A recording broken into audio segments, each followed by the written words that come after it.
말씀의 자리에 오신 여러분들을 주님의 이름으로 환영합니다. 자, 기도하고요. 오늘 수요 성경 강의 시작하도록 하겠습니다. 참 좋으신 하나님 감사합니다. 하나님께서 우리로 하여금 하나님 주신 말씀 듣는 자리로 불러주시니 감사합니다. 여러 가지 많은 핑계들과 상황들이 우리 가운데 있지만 그 모든 것들 다 내려놓고 주님 앞에 나와서 말씀 듣기를 사모하며 그렇게 기대하는 마음으로 나왔사오니 하나님 이 자리에서 주님 주시는 음성이 온전히 들려지게 하시고 하나님의 말씀에 반응하는 우리 모두 될 수 있도록 은혜로 더하여 주시옵소서. 찬양으로 주님 앞에 나아갑니다. 우리가 모일 때 주의 성령께서 이 자리에 온전히 임하여 주시옵시고 주님 홀로 영광 받으시는 귀한 자리 되기를 간절히 소원하며 사랑이 많으신 예수님의 이름으로 기도합니다. 아멘. 우리 모일 때 주 성령 임하리 같이 찬양하시겠습니다.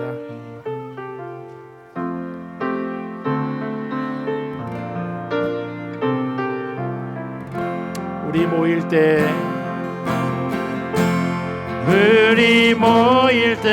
주 성령 임하리.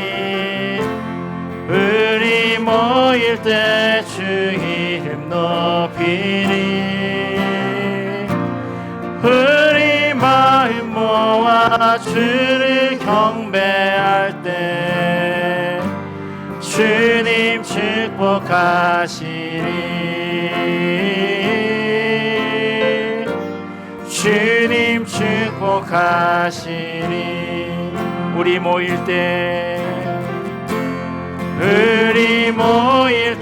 주 성령 임하리. 우리 모일 때 주 이름 높이리. 우리 마음 모아 주를 경배할 때 주님 축복하시리. 주님 축복하시리. 우리 목소리 높여서 한 번 더 찬양하겠습니다. 우리 모일 때 주 성령 임하리. 우리 모일 때 주 이름 높이리. 우리 마음 모아 주를 경배할 때 주님 축복하시리. 주님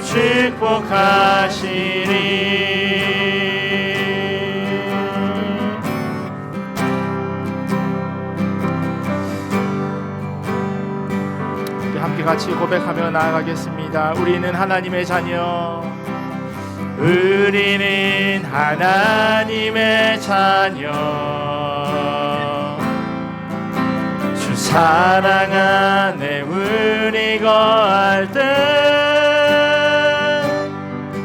주님 나를 사랑하신 것 같이 우리도 서로 사랑할 수 있네.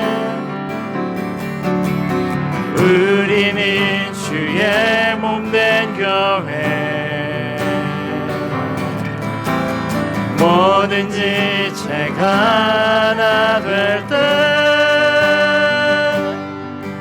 예수님의 마음을 닮아가며 고통과 즐거움 함께 나누네. 하나님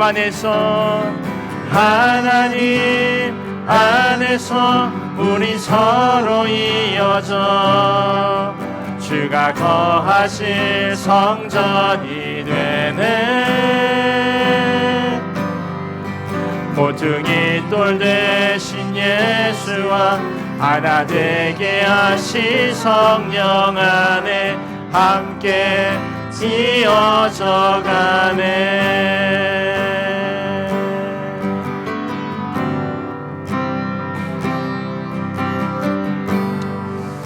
한 번 더 고백하며 나아가겠습니다. 우리는 하나님의 자녀.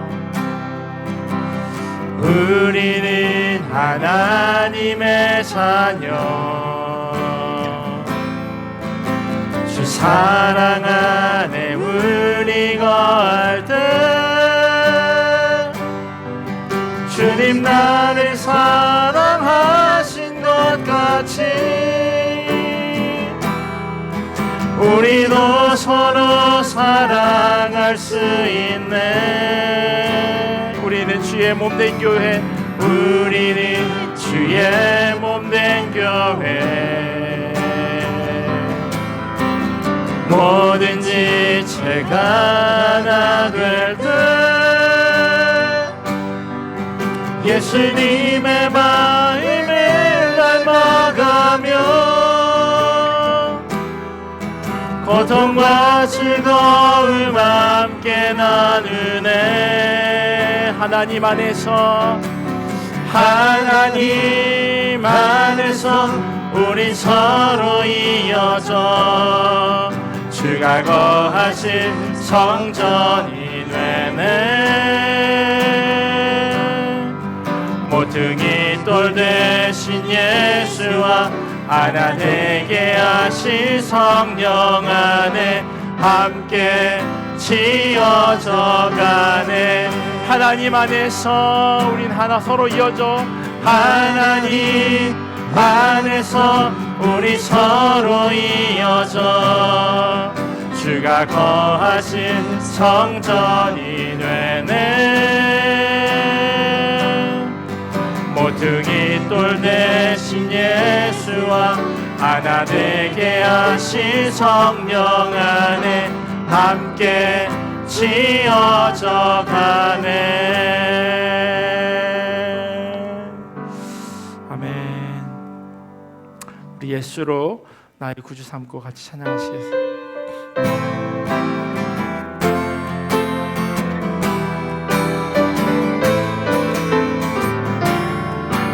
우리 박수 치시면서 찬양할까요? 예수로 나의 구주 삼고 성령과 피로써 거듭나니 이 세상에서 내 영혼이 하늘의 영광 누리로다. 이것이 나의 간증이요 이것이 나의 찬송일세. 나 사는 동안 끊임없이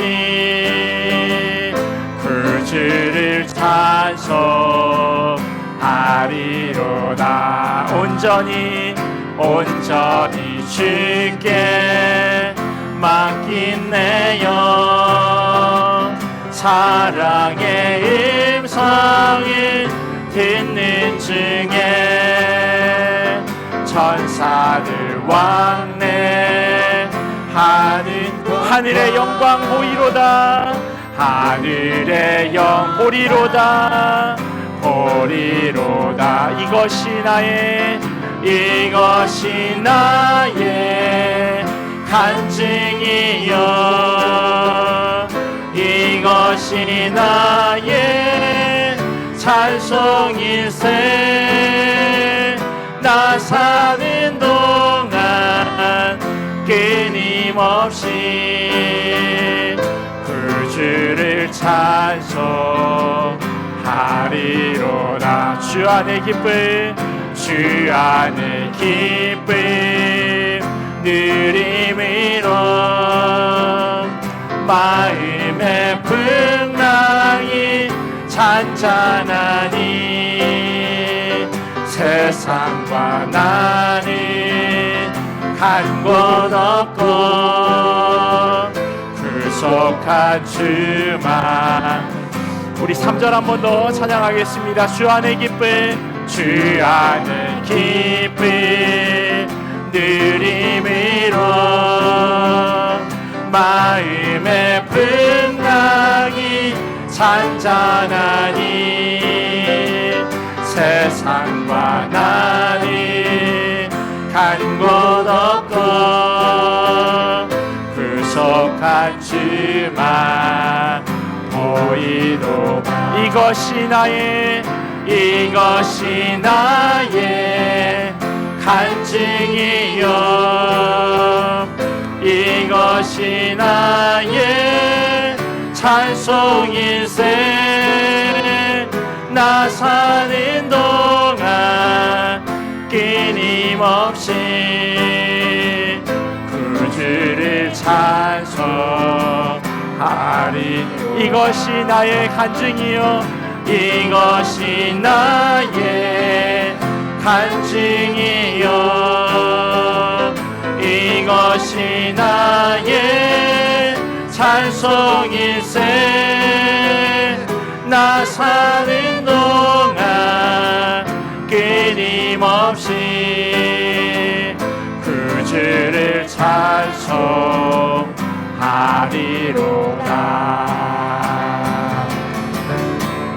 슬픈 마음 있는 사람 예수 이름 믿으며 영원토록 변함없는 기쁜 마음 슬픈 마음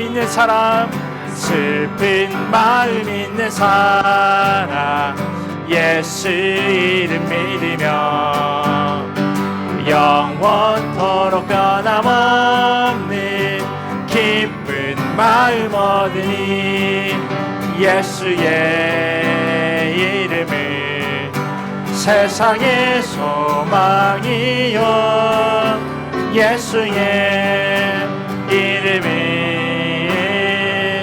천국의 기쁨일세 거룩하신 주의 이름 너의 방패 삼으라 환난 시험 당할 때에 주께 기도 존귀하신 주의 이름 존귀하신 주의 이름 우리 기쁨 되도다 주의 품에 안길 때에 기뻐 찬송 부르니 예수의 이름을 세상의 소망이요 예수의 이름이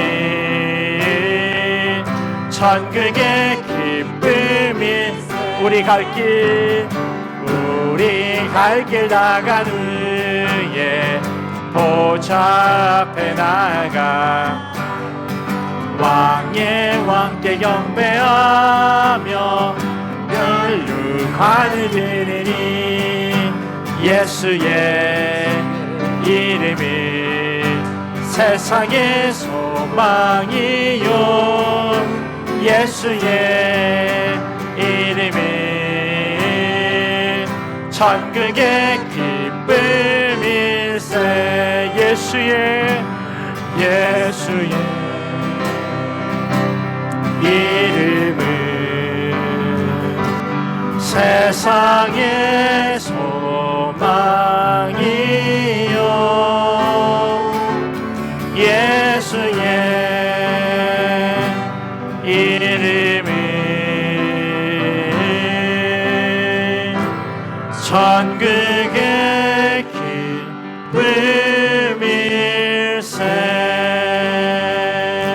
기쁨일세 이 시간 같이 기도하며 나아가겠습니다. 하나님 혹 우리 가운데 슬픈 마음으로 무거운 짐 지고 나온 이들이 있다면 하늘의 소망을 품고 감사함과 기쁨으로 돌아가는 자리 될 수 있도록 하나님 인도하여 주시옵소서. 마지막 때라고 하는 이때에 여전히 하나님께 예배하고 하나님의 말씀대로 살아가기를 소원하는 주의 자녀들이 이 자리에 모였사오니 하나님의 음성이 온전히 들려지게 하시고 하나님의 말씀에 아멘하는 이 저녁 될 수 있도록 주여 은혜를 더하여 달라고 이 시간 함께 같이 기도하며 나아가겠습니다. 기도하겠습니다. 하나님 우리의 부족함을 주님 아시지요. 우리의 연약함을 아시지요. 여러 가지 많은 어려움과 문제들 또 가지고 있는 그런 숙제들이 있음을 고백합니다. 그런데 주님, 그 모든 것 다 주님 앞에 내려놓고 하나님의 말씀에 집중하는 이 시간 되기를 간절히 소원합니다.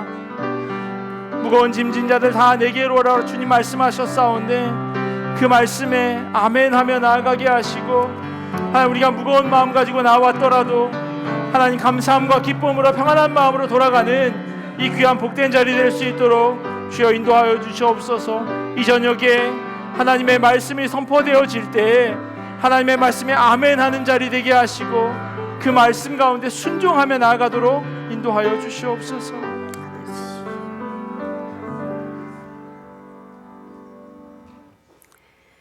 우리의 목자 되시며 살아서 역사하시는 참 좋으신 주님을 경배드리며 찬양합니다. 어제나 오늘이나 영원토록 동일하게 불기둥과 구름기둥으로 인도해 주시는 주님께 영광과 감사를 드립니다. 예배를 사모하여 오늘 밤 성전으로 모인 자녀들과 각자의 행편으로 이 자리에 참석하지 못하는 성도들이 이 마지막 세대를 주님과 동행하기를 소망하며 믿음으로 말씀에 순종하며 영원히 살아서 범사에 감사하며 주님을 기쁘시게 하는 귀한 예배되게 하여 주시옵소서. 우리의 연약함을 주님의 보혈로 정결케 하시며 긍휼히 여겨주시며 어떠한 상황 속에서도 감사하게 하시고 보이는 것에 만족하지 않고 성령의 9가지 열매로 강하고 담대하며 우리들의 삶을 풍성하게 하시어 올 한 해도 능력 주시는 자 안에서 자로나 우로나 흔들리지 않고 말씀으로 자신을 비추며 진실된 회개로 부르심에 합당한 삶을 살도록 인도하여 주시옵소서. 우리 나야가라 한인 장로교회가 잃어버린 양떼들을 구원에 이르게 하는 믿음의 공동체가 되어 유아로부터 작년에 이르기까지 복음으로 장성한 분량에 이르며 서로 사랑하고 섬기고 배려하며 교회에서 계획한 모든 일들을 이루게 하시고 함께 지어져 가는 교회 되게 하옵소서.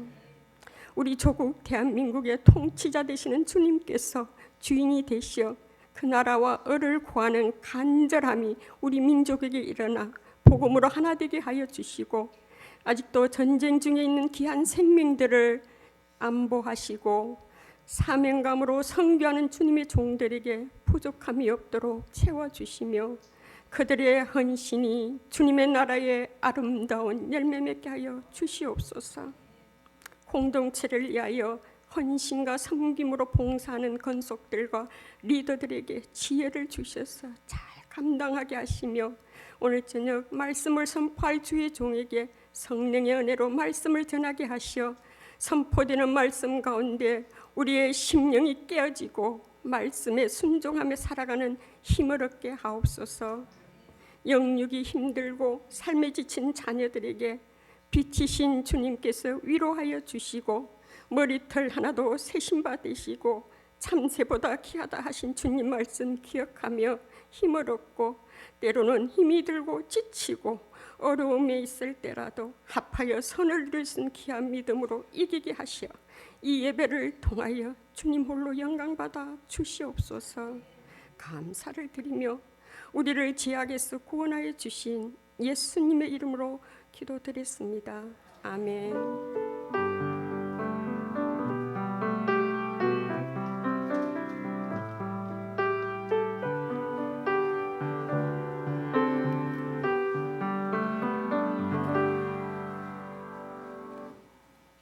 하나님 말씀 같이 보도록 하겠습니다. 오늘 우리에게 주신 하나님의 말씀은 사사기 19장 1절에서 30절까지 말씀인데요.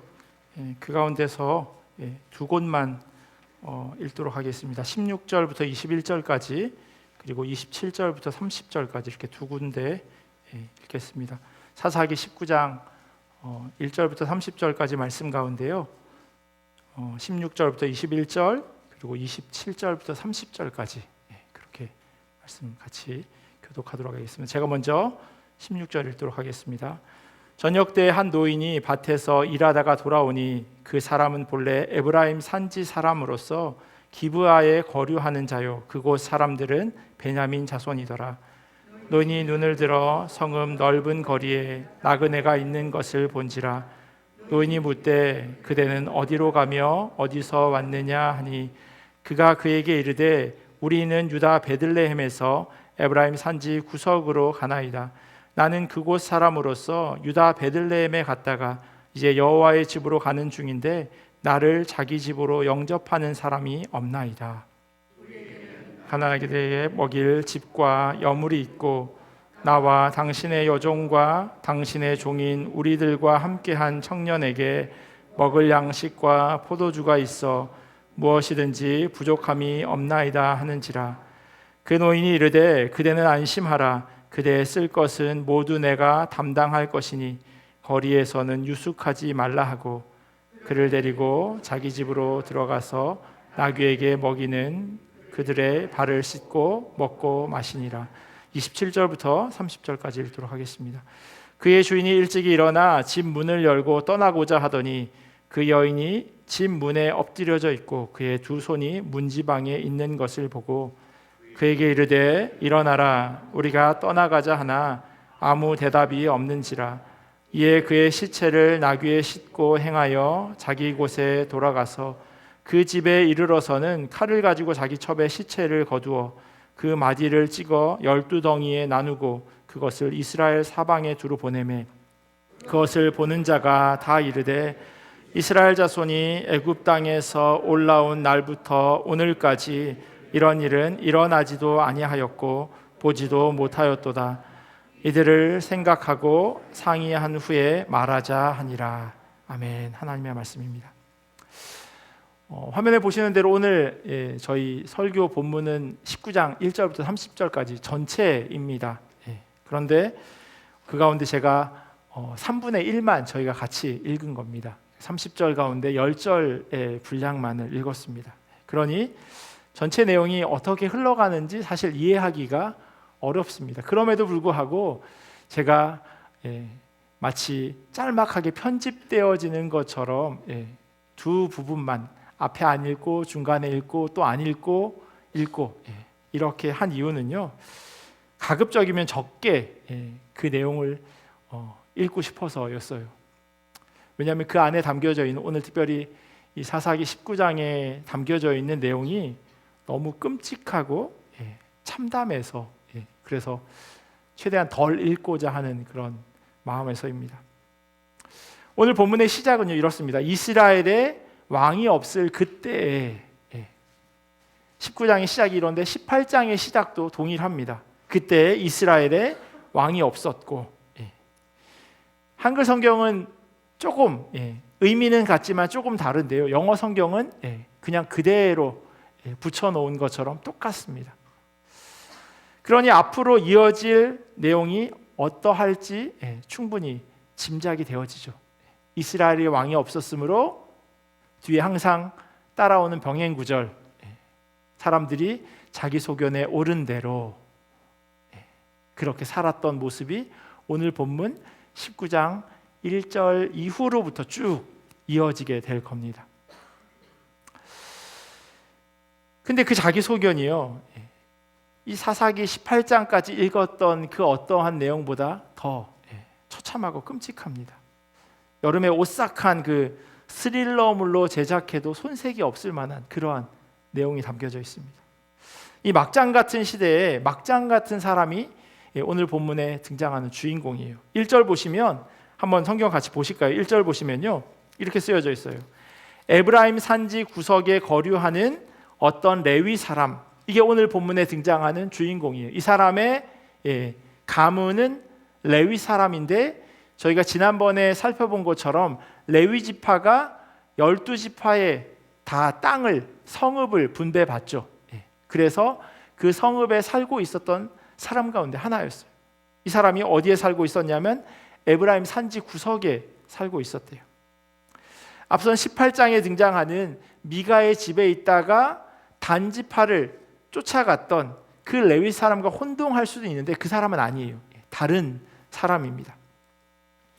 이 사람이 왜 막장이냐 하면요, 1절의 마지막 부분에 이렇게 써 있어요.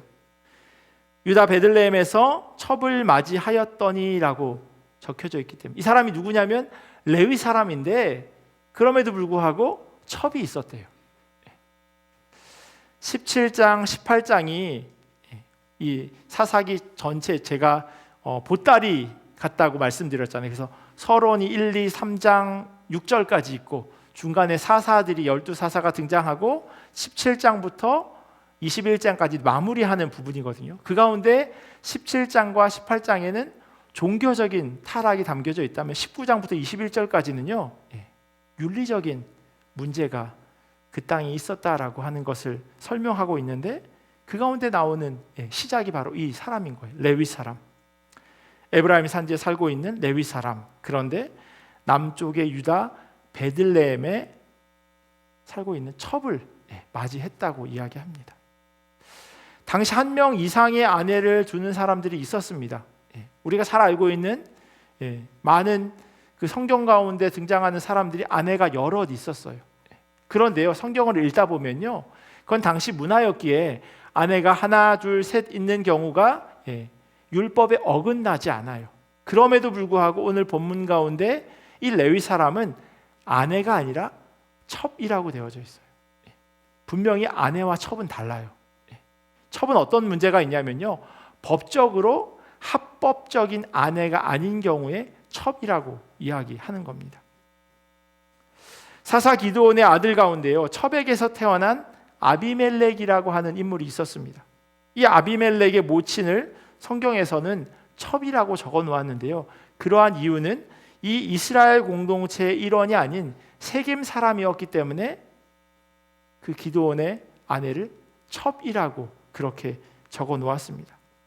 하지만 모든 이방 여인이 이스라엘 사람들과 결혼한 것이 첩으로 인정되는 것은 아니었어요. 어떤 경우에는 아내로 인정됩니다. 왜냐하면요, 신명기 21장에 보면 적군과의 싸움에서 포로로 잡혀온 여인들을 아내로 삼을 수 있는 규정이 있어요. 그렇기 때문에 무조건 이방 여인이라고 해서 첩이 되어지는 건 아니에요. 예를 들면 이런 거죠. 그 여자가 한 사람의 아내가 될 수 없는 그런 경우, 그럴 때 첩이 되는 거예요. 결혼을 했는데 아직 이혼하지 않은 상태에서 다른 사람과 살게 될 때 합법적으로 결혼할 수 있는 상황이 아닌 거죠. 그럴 때 이 여인은 이 어떤 남자의 첩이라고 하는 그런 호칭을 받게 되는 겁니다. 오늘 본문 가운데 등장하는 이 레위 사람과 같이 사는 여인이 무엇 때문에 첩이라고 하는 호칭을 받게 되었는지는 기록되어져 있지 않아요. 하지만 그럼에도 불구하고 분명한 것은요, 이 레위 사람은 율법에서 어긋난 결혼 생활을 지금 하고 있다는 겁니다. 그런데 이 첩의 친정이 이 첩이 친정으로 그냥 가버렸다고 하는 내용이 2절에 기록되어 있어요. 2절에 보면요, 그 첩이 행음하고 남편을 떠나라고 기록되어 있어요. 근데 똑같은 내용을요, 새 번역은 조금 다르게 번역해요. 그러나 무슨 일로 화가 난 그 여자는 그를 떠나. 음행한 것과 화가 난 건 같은 게 아니잖아요. 그죠?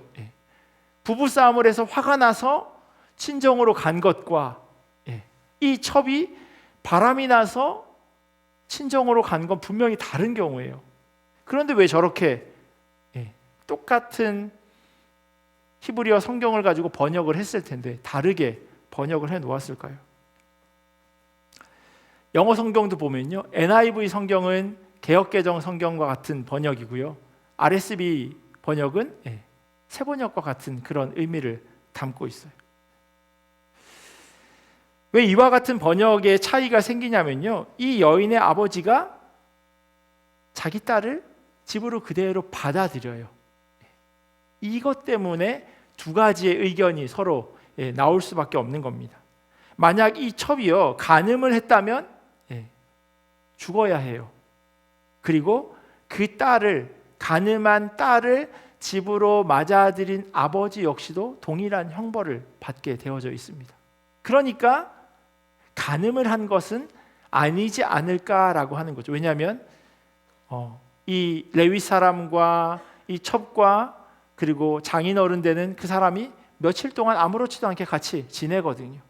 그리고 그 마을 사람들이 그걸 그대로 둔 걸 보면 가늠한 건 아니지 않느냐라고 하는 해석인 겁니다. 70인역이라고 하는 처음으로 그 히브리어 성경이 헬라어로 번역된 그게 70인역인데요. 그 책에는요, 그 성경에는요, 그녀의 행음이라는 말을 남편을 미워했다라고 적어 놓고 있어요. 그러니까 남편과 관계가 좋지 않았어요.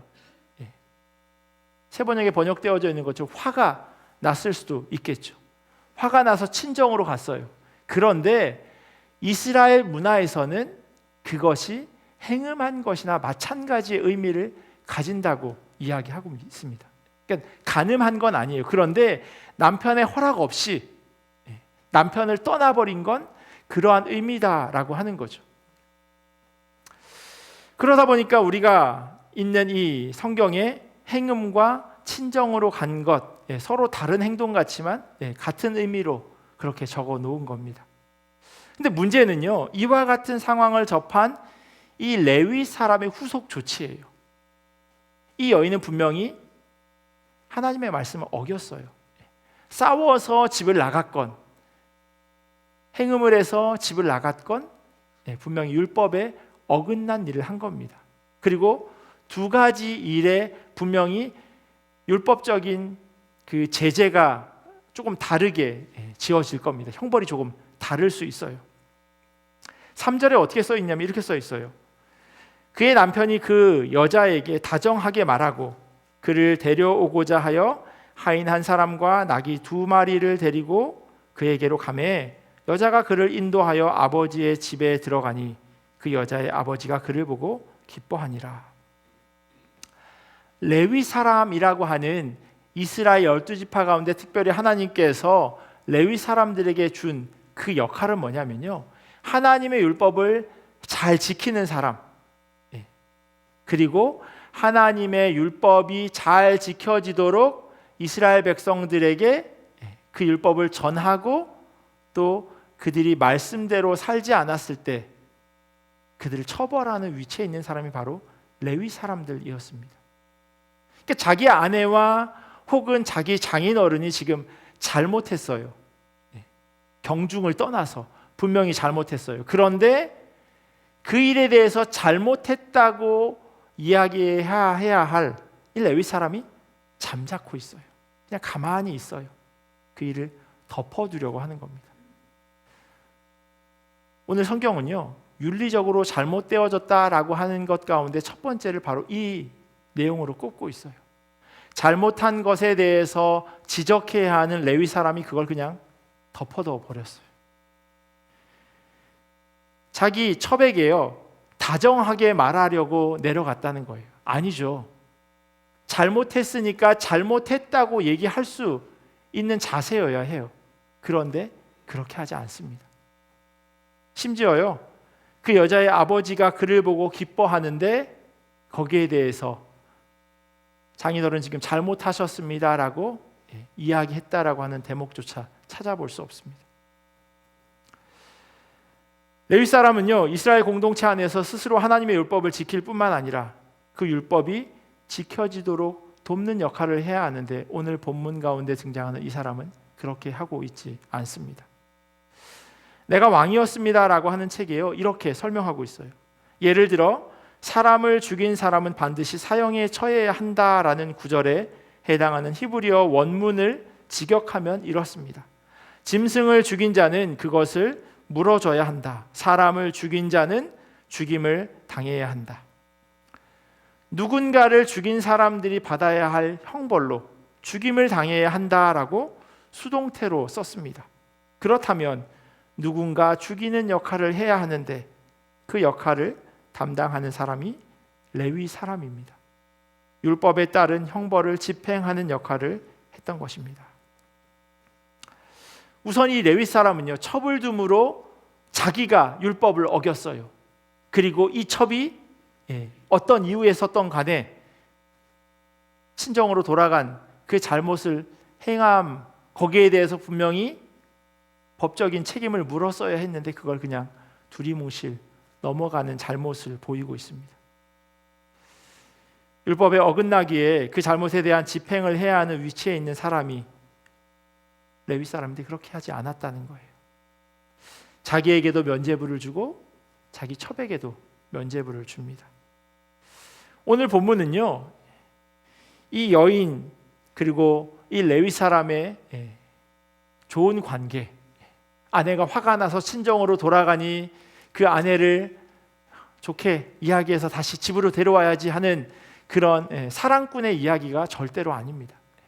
잘못하고 있는 사람들에 대한 이야기를 해나가고 있는 겁니다. 왕이 없다고 생각하는 악한 시대를 살아가는 사람들의 한 단면을 보여주는 겁니다. 4절부터는요, 이 여자의 아버지를 장인이라고 적어놓았기에 저도 그냥 장인이라고 부르겠습니다. 장인이 이 레위 사람을 반갑게 맞이했습니다. 그리고 그를 잘 대접해줘요. 며칠을 머물러요.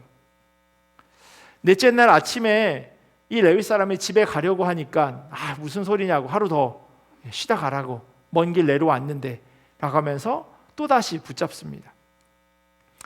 그리고 하룻밤이 또 지났어요. 5째 날이 되었어요. 그러니까 그곳에 지금 4박 5일째 머물고 있는 겁니다.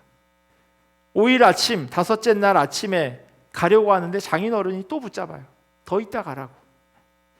8절과 9절 말씀 보세요.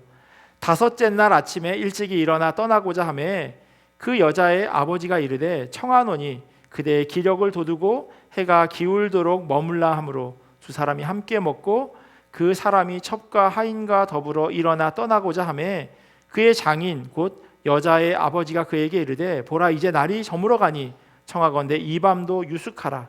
보라 해가 기울었느니라.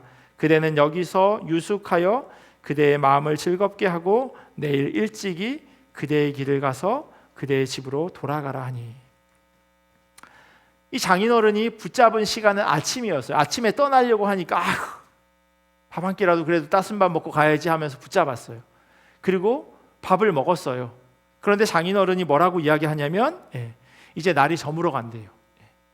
도대체 밥을 몇 시간 동안 먹었기에 날이 저물어 가는지, 장인어른이 과장하는 건지 아니면 이 레위 사람이 갈 마음이 없었는지 정확하게 알 수 없어요. 하지만 상황적으로 보아서 장인어른이 좀 과장되게 이야기하는 것 같아요. 왜냐하면 이 레위 사람이 길을 떠납니다. 한글 성경으로는 눈치챌 수가 없는데요, 장인과 사위의 경제적인 차이가 있어요.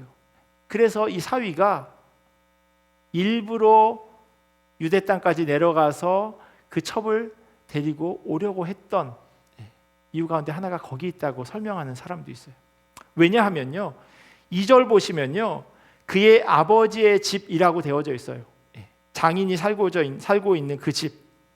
이때의 집이라고 하는 말은요, 베이트라고 하는 그 단어를 사용해요. 그리고 9절에 보면 장인어른이 자기 사위에게 그대의 집, 너네 집이라고 이야기할 때 쓰는 그 단어는요, 텐트라고 하는 의미를 담고 있어요. 장인어른의 집, 베이트라고 하는 그 집과 텐트에 어떤 차이가 있느냐? 똑같이 집인데요, 저 베이트라고 하는 집은요, 마당이 있고 벽이 있는 집인 거예요. 그러니까 보통 흔히 벽돌로 지어진 집. 그런데 사위가 살고 있는 집은 텐트였던 거예요. 그리고 1절에 기록되어져 있는 것처럼 에브라임 산골에 살고 있는 사람이 레위 사람이었어요. 가난한 레위 사람. 그런데 그 첩의 가정은 아주 넉넉한 집이었던 거예요. 그래서 그 집에 가서 푹 쉬었어요. 그리고 첩을 데리고 지금 올라오고 있는 상황입니다. 그러니 그 첩에게도, 그 장인어른에게도 잘못했다고, 지금 잘못하는 거라고 이야기하지 않았던 겁니다. 장인은 딸이 다시 에브라임 산지 구석에 가서 첩소리 들으면서 사는 걸 원하지 않았을 거예요. 어느 부모가 딸이 그런 소리 들으며 그렇게 고생하고 좋은 대접 못 받는 걸 원하겠습니까? 그러니 장인어른이 계속해서 그 사위를 설득해서 붙들고 있는 겁니다. 하루가 이틀 되고 이틀이 3일 되고 5일까지 됐어요. 그게 조금 더 길어지면 사위는 그곳 삶에 익숙해질 거고, 그냥 여기 지내지 뭐. 내가 뭐 꼭 레위 사람인데 꼭 성전일 해야 되나? 장인어른 댁에서 그냥 잘 먹고 잘 살면 되지. 이런 생각을 할 수 있는 그런 환경이었던 거예요. 친정으로 돌아간 여인에게 다정하게 말하고 나귀까지 끌고 그곳에 간 이유가 바로 거기에 있다고 이야기합니다. 자신의 잘못과 여인의 잘못, 거기다 장인의 잘못을 깡그리 덮어주는 그 첫 번째 이야기가 여기에서 끝이 납니다. 이건요, 무너진 윤리의식의 시작에 불과합니다. 이 사람이요, 자기 첩을 사랑하지 않았다라고 하는 건 그 이후에 나오는 이야기를 통해서 너무나도 확연하게 보여지고 있습니다. 이 사람이 정말로 돈 때문이었구나라고 하는 걸 확인할 수 있다는 거예요. 10절부터 21절까지 두 번째 무너진 윤리의식이 기록되어져 있습니다. 베들레헴을 떠난 이 레위 사람과 첩은요, 가까이 있는 이방 땅 여부스에 들리지 않고 베냐민 지파의 땅인 기브아라고 하는 곳으로 나아갑니다. 기브아에 도착했을 때 해가 졌고요. 그런데 그를 영접하는 사람이 하나도 없었다라고 이야기합니다.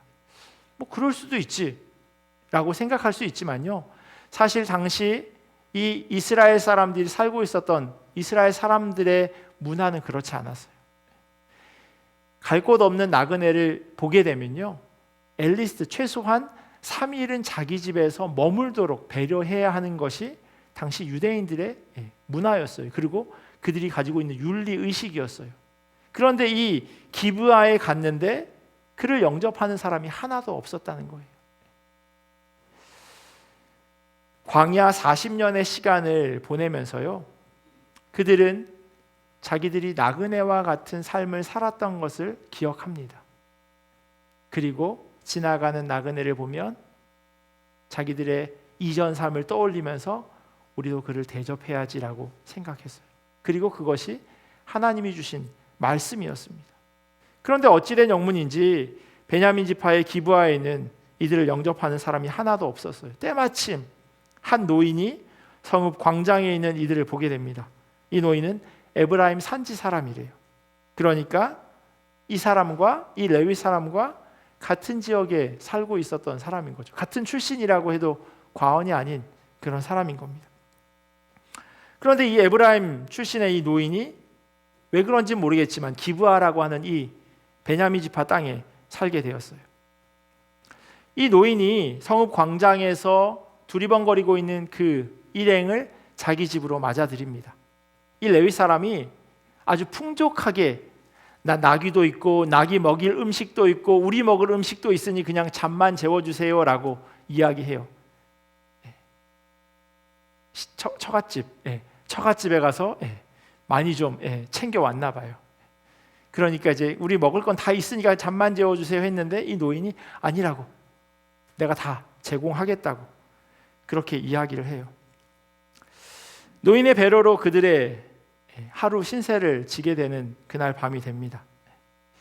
오늘 본문의 두 번째 타락에는요, 나그네를 배려하지 않는 이스라엘 사람들의 모습이 담겨져 있어요. 그들은 출애굽기와 신명기에 나와 있는 하나님의 말씀을 어기고 있는 그런 대목이 바로 이 슥 지나갈 수 있는 두 번째 대목이에요. 출애굽기 22장에 보면요, 도덕과 종교에 관한 법에 이런 말씀이 있습니다.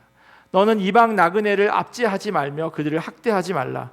너희도 애굽 땅에서 나그네였음이라.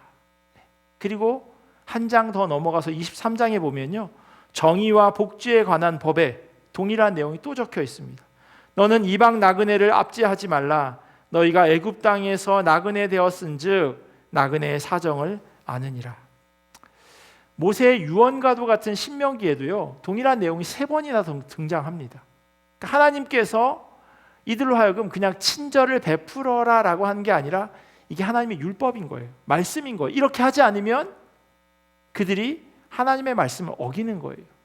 그런데 베냐민 지파 땅 기브아에는요, 하나님의 말씀을 제대로 따르는 사람이 하나도 없었다는 거예요. 그 노인 말고는. 그러면 이 노인은 좋은 사람일까?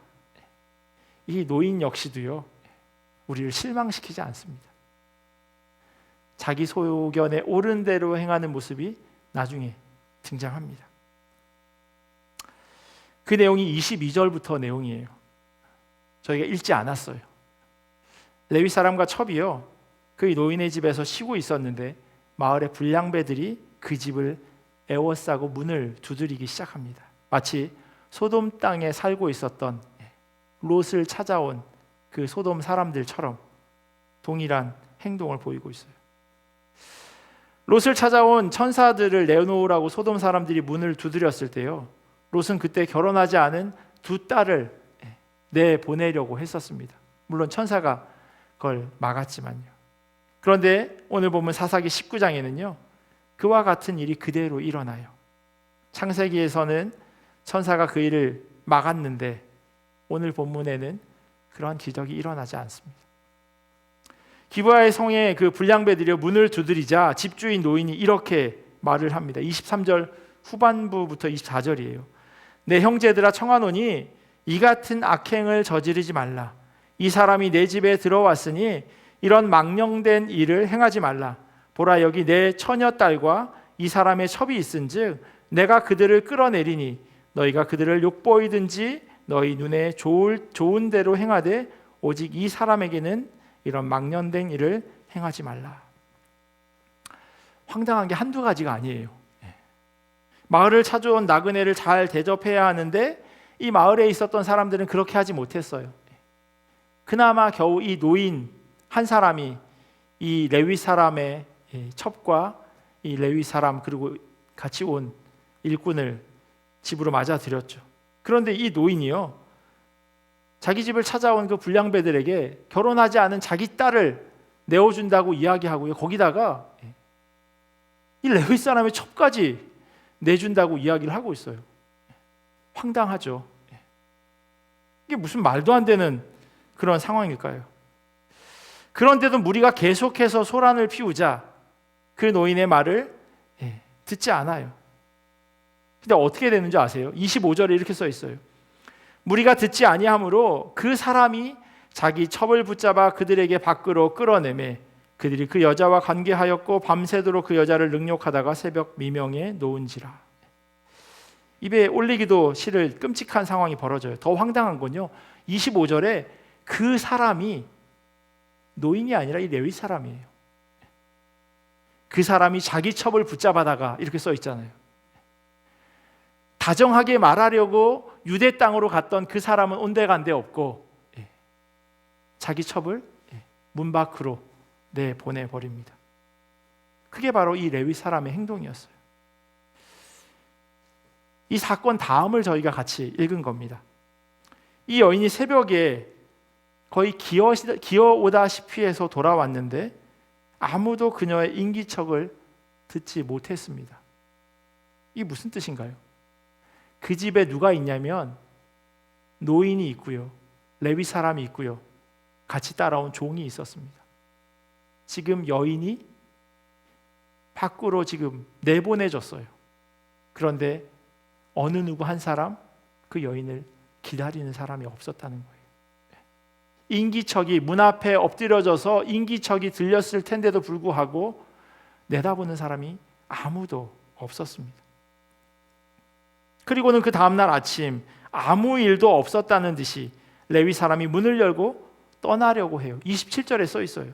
그의 주인이 일찍이 일어나 집 문을 열고 떠나고자 하더니 그 여인이 집 문에 엎드려져 있고 그의 두 손이 문지방에 있는 것을 보고, 기어오다시피 했는데 일어나서 문 손잡이를 돌릴 힘이 없이 그냥 거기에 쓰러져 죽은 겁니다.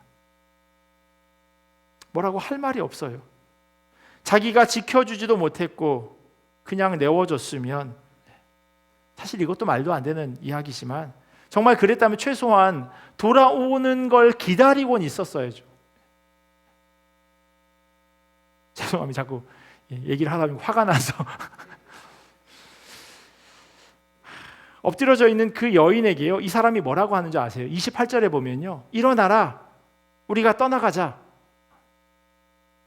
이게 사람이 할 말입니까? 그제서야 여인이 죽은 걸 알게 돼요. 그 여인을 나귀에 싣고 자기 집으로 돌아가서 시체를 12조각으로 잘라서 12지파들에게 보냅니다. 이것을 받은 사람들의 반응이 오늘 본문 마지막 30절입니다. 그것을 보는 자가 다 이르되 이스라엘 자손이 애굽 땅에서 올라온 날부터 오늘까지 이런 일은 일어나지도 아니하였고 보지도 못하였도다. 이 일을 생각하고 상의한 후에 말하자 하니라. 성경의 유대인들의 장례 예식은요, 매장이에요. 동굴에 묻는 겁니다. 이렇게 조각을 내서 흩어 뿌리는 일은 절대로 없습니다. 이게 어떤 의미를 담고 있는 것이냐면요, 당시 그 주변에 살고 있었던 이방 민족, 메소포타미아 민족들이 전쟁을 위해서 자기 사람들을 이렇게 불러 모을 때 하는 행동이에요.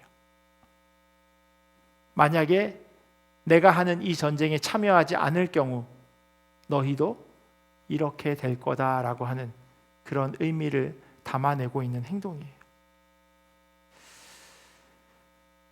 책에요, 이런 이야기가 적혀져 있어요. 시리아의 말이라고 하는 도시국가의 왕의 왕실 서고에서 발견된 편지를 보면 지원군이 일부러 늑장을 부리면서 전장에 나타나지 않은 것에 대해서 지원군을 요청한 지휘관이 왕에게 보고하는 내용이 나옵니다. 지휘관은 왕에게 죄를 지어서 옥에 있는 사람 하나를 죽여서 그 머리를 잘라 오지 않은 지휘군의 지휘관에게 보내도록 허락해달라는 내용이 나옵니다. 전쟁에 참여하지 않으면 죽은 이 사람처럼 될 거라고 하는 경고의 메시지인 겁니다. 레위 사람이 지금 그 일을 하고 있는 겁니다. 오늘 본문은 성경을 보다가 자세히 읽기가 힘든 내용이어서 대충 이 정도로 본문을 마무리하면 좋을 것 같아요. 더 자세히 내용을 파할 필요는 없는 것 같아요.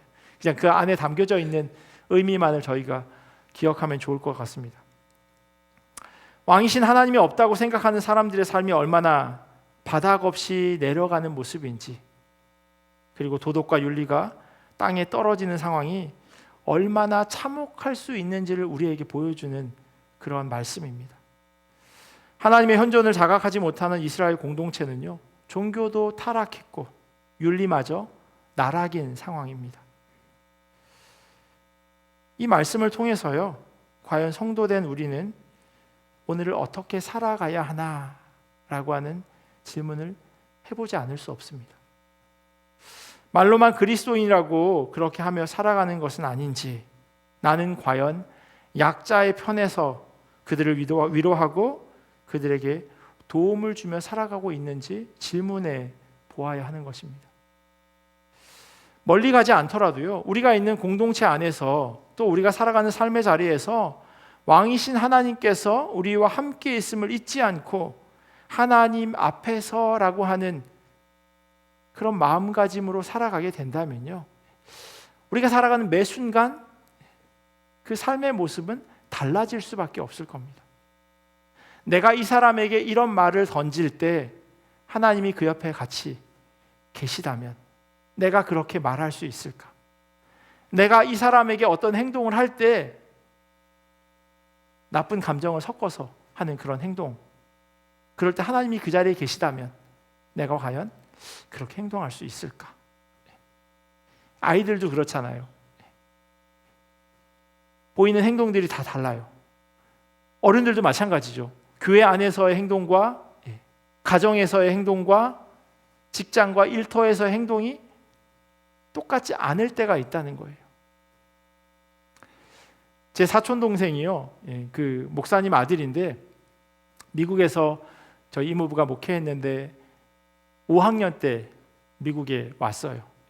그래서 흑인 동네에서 이렇게 험하게 자랐죠. 거의 매일매일 싸움하다시피 했다고 하는데, 제 사촌 동생이 저희 이모부의 행동을 이해할 수 없어 하더라고요. 교회에서는 그렇게 좋은 목사님인데 집에서는 아니라는 거예요. 그렇게 많이 맞았대요. 그러면서 꼭 얘기한대요. 사랑해서 때리는 거라고. 얘가요, 삐뚤어질 대로 삐뚤어지더라고요. 어떻게 삐뚤어지냐면, 저희 이모부가 은퇴하고 한국에서 처음 개척했던 교회에서 이제 목회를 은퇴하며 마무리하고 계셨는데, 제 사촌 동생은 미국 살다가 이제 한국에 학원 강사로 갔어요. 그럼 이제 일주일에 한 번씩 아버지 어머니 보러 그 아주 시골 동네 교회 하나 있는 그 동네에 가는 거예요. 제가 보기엔 일부러 가는 것 같아요. 일부러 가서요, 그 동네가 작으니 구멍가게가 있잖아요. 꼭 그 구멍가게에 가서 담배를 사요. 서울에서 사갈 수 있거든요. 그 뭐 어려운 일인가요? 근데 일부러 거기 가서 담배 사요. 그리고 담배 들고 교회로 들어가요. 자기 부모님 사는 곳으로 들어가는 거예요. 제 사촌 동생이 보기에 아버지의 모습이 표리부동하다, 겉과 속이 다른 것 같다라고 생각하고 있는 것 같아요. 근데 그게 비단 목회자 한 사람의 모습일까요? 교회에서 예배 잘 드리고 돌아가는 차 안에서 부모들이 싸우는 모습을 자녀들이 보기도 한다는 거예요. 교회에서 정말 예배 잘 드리는데 댁에 가면 교회에 대해서 좋지 않은 이야기를 입에 올린다는 거예요. 그걸 아이들이 안 들을까요? 아니요. 아이들은 그대로 듣죠. 그런 이야기를 들으면서 자라는 아이들이 어떻게 교회를 건강한 모습으로 바라볼 수 있겠습니까? 하나님이 계시지 않다고 여길 때 사람들은요, 자기 생각에 옳은 대로 살아갑니다. 오늘 본문 가운데 등장하는 레위 사람처럼, 첩처럼, 장인처럼, 노인처럼, 그리고 기부에 살고 있는 불량배들처럼 다 자기 생각에 옳은 대로 살아간다는 거예요. 그게 만약 잘못된 행동이라고 생각했다면 그렇게 하지 않았겠죠. 노인이 끝까지 그 가족을 지켜줬겠죠. 자기 와이프도 아닌데 손님의 첩인데 자기 마음대로 막 내주려고 하고요. 불량배들은 자기 마을에 온 손님이라면 잘 대해야 함에도 불구하고 그걸 깡그리 잊어버려요. 자기 생각에 옳은 대로. 하나님의 말씀에 비춰봐서 이게 하나님 기뻐하시는 일이야, 하나님의 말씀에 맞는 거야, 그렇게 생각하지 않고요, 내가 보기에 이게 맞아, 내 생각에 이게 옳아 라고 하는 행동으로 살아가던 시대가 바로 사사시대였다는 겁니다. 주님께서 우리와 항상 함께 하심을 우리는 기억하며 살아가야 할 겁니다. 그리고 우리가 어디에 머물러 있어야 하는지도 잊지 말아야 합니다. 오늘 본문에 계속해서 등장하는 단어가요, 유숙이라고 하는 단어예요. 사전적인 의미가 남의 집에서 묵음이라고 돼 있어요. 남의 집에서 잠깐 머무르는 걸 유숙이라고 그렇게 사전에서 이야기합니다. 데살로니가전서 5장에 보면요, 범사에 헤아려 좋은 것은 취하고 악은 어떤 모양이라도 버리라라고 말씀하고 있어요. 오늘 본문에 등장하는 모든 사람들이요, 이 악에 유숙하는 자들이었다는 거예요. 어떤 사람은 조금 오래, 어떤 사람은 잠깐. 하지만 그들이 지금 발붙이고 있는 곳은 악이라고 하는 곳. 그곳을 빨리 떠나야 하는데 그들이 그 선택을 하지 못하고 있는 겁니다. 하나님을 떠났다면, 주님과 동행하지 않는 삶을 살아간다면 그것은요, 곧 악에 유숙하는 모양입니다. 그곳에 잠시 머무를 수 있지만 계속 있을 곳은 절대 아닌데도 불구하고 그걸 끊어내지 못한다는 겁니다. 우리가 연약해서 악에 잠시 머무르는 그런 우를 범할지라도 그때마다 다시금 우리가 서 있는 곳을 재차 확인하고 주님께로 돌아가야 할 겁니다. 주님을 바라보면서, 주님, 내가 실족했습니다. 내가 실수했습니다. 하지만 다시금 하나님께 돌아옵니다. 하나님, 나를 용서하여 주시옵소서라고 그렇게 엎드려 기도할 수 있어야 합니다. 하지만 오늘 본문 가운데 등장하는 레위 사람은요, 그러한 모습을 보이지 않습니다. 다음 주에도 계속해서 이 레위 사람의 이야기가 이어지는데, 이 사람이 얼마나 사람들 보기에, 그리고 하나님 보시기에 윤리적으로 어긋난 그런 일들을 하는지를 계속해서 찾아볼 수 있는데요, 그런 모습이 혹 우리에게는 없는지, 우리가 하나님 앞에 바로 서 있는지를 질문하는 그런 이 저녁이 되었으면 좋겠습니다. 그리고 그 주님의 우리 마음 가운데 말씀하여 주시는 그 응답에, 주님, 내가 다시금 주님께 붙잡힌 바 된 삶을 살아가겠습니다, 그렇게 결단하는 시간 되기를 예수 그리스도의 이름으로 간절히 축원합니다. 기도하겠습니다. 하나님, 주님께 온전히 거하는 우리 모두가 되기를 간절히 소원합니다. 악에 유숙하는 자 되지 않게 하여 주시옵소서. 혹 잠시 우리가 부족하여 그곳에 발을 들여놓는 일이 있다 할지라도 빨리 그곳에서 빠져나와 주님 품에 거하는 자 되기를 간절히 원합니다.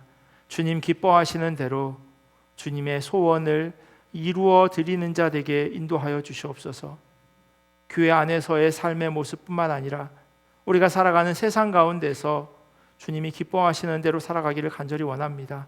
어디에서나 동일한 모습으로 어디에서나 주님이 함께하고 계심을 잊지 않으며 그렇게 주님 앞에 서 있는 성도된 삶을 살아갈 수 있도록 인도하여 주시옵소서. 감사하며 사랑이 많으신 예수님의 이름으로 기도합니다.